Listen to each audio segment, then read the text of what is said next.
जय हिंद दोस्तों, मैं हूं आपके साथ हर्ष पांडे और आप देख रहे हैं त्रिशूल डिफेंस एकेडमी का ऑफिशियल यूट्यूब चैनल।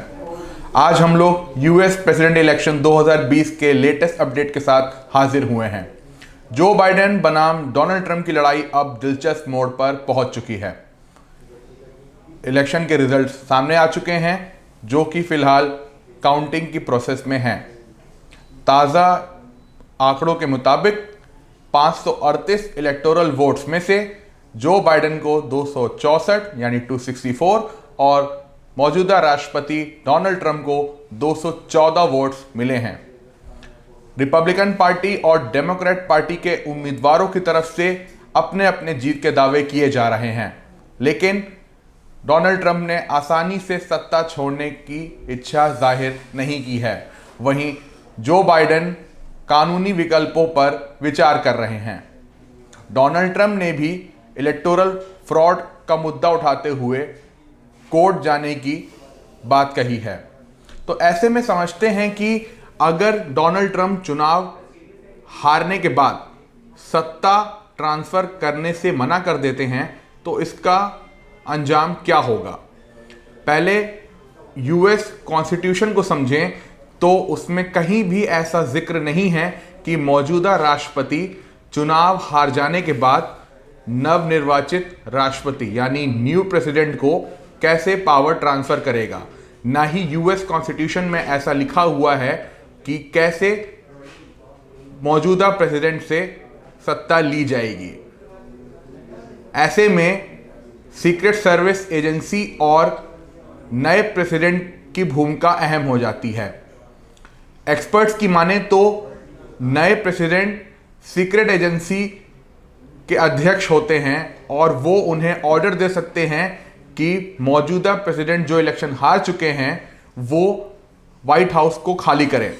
तो जो बाइडेन नए प्रेसिडेंट अगर होते हैं तो वो सीक्रेट एजेंसी को ऑर्डर करेंगे कि वो डोनाल्ड ट्रंप जो इलेक्शन हार चुके हैं उन्हें व्हाइट हाउस से निकाले। डोनाल्ड ट्रंप ने साफ कह दिया है कि वो आसानी से पावर ट्रांसफर नहीं करेंगे।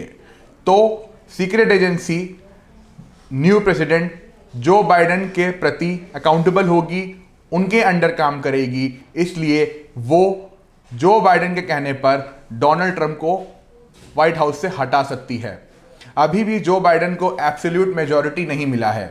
538 इलेक्टोरल वोट्स में से 270 का बहुमत का आंकड़ा जो बाइडेन के लिए पाना जरूरी है। वहीं कई राज्यों में जैसे जॉर्जिया, फ्लोरिडा आदि में इलेक्टोरल फ्रॉड की शिकायत देखने को मिली है। इस बार के चुनाव ईवीएम मशीन में नहीं जैसे कि भारत में होता है, बल्कि मेल पोल बॉक्स में हो रहे थे। मेल बैलेट पोल बॉक्स में हुई वोटिंग के जरिए इलेक्टोरल फ्रॉड की बात बहुत पहले से कही जा रही थी। तो अमेरिकी राष्ट्रपति चुनाव में नतीजे तो आ चुके हैं, उसमें वोटिंग अभी जारी है, लेकिन 31 जनवरी से पहले इसके आधिकारिक आंकड़े नहीं आएंगे। यानी 31 जनवरी को ही अंतिम फैसला आएगा। तब तक डोनाल्ड ट्रंप बनाम बाइडेन की लड़ाई अगर कोर्ट पहुंचती है तो इससे अमेरिका में राजनीतिक संकट गहरा होता जाएगा। वहीं दोनों पक्षों के समर्थक भी सड़कों पर उतरने लगेंगे, जिससे अमेरिका में शांति की स्थिति में खराबी आ सकती है। पूरे विश्व की निगाहें इस चुनाव की तरफ हैं, क्योंकि अमेरिका आज भी विश्व में सबसे प्रमुख देशों में गिना जाता है और इसकी भूमिका देश की ही नहीं बल्कि पूरी दुनिया की राजनीति, अर्थव्यवस्था और सामरिक भूभाग आदि सिस्टम्स में अहम भूमिका निभाती है। तो क्या डोनाल्ड ट्रंप अपने सत्ता में बने रहेंगे या फिर जो बाइडेन उनको हटाकर प्रेसिडेंट बन जाएंगे, ये देखना दिलचस्प होगा। क्योंकि यदि इलेक्शन के रिजल्ट साफ नहीं आए तो हम ये मान लेंगे कि इलेक्शन प्रोसेस में प्रॉब्लम थी और इसके बाद फेडरल कोर्ट से होते हुए सुप्रीम कोर्ट तक जो बाइडेन बनाम डोनाल्ड ट्रंप की लड़ाई दिलचस्प होगी।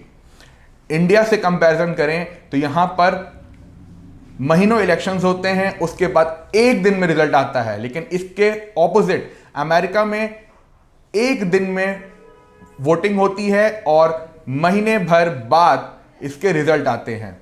तो देखना दिलचस्प होगा कि डोनाल्ड ट्रंप बनाम जो बाइडेन में आखिरी दांव कौन जीतता है। फिलहाल स्थिति क्लियर नहीं है, लेकिन मौजूदा आंकड़ों की माने तो जो बाइडेन आगे हैं, लेकिन डोनाल्ड ट्रंप फिलहाल वर्तमान में प्रेसिडेंट पद पर बने हुए हैं और दोनों के बीच अब कानूनी लड़ाई ही अंतिम रूप लेगी।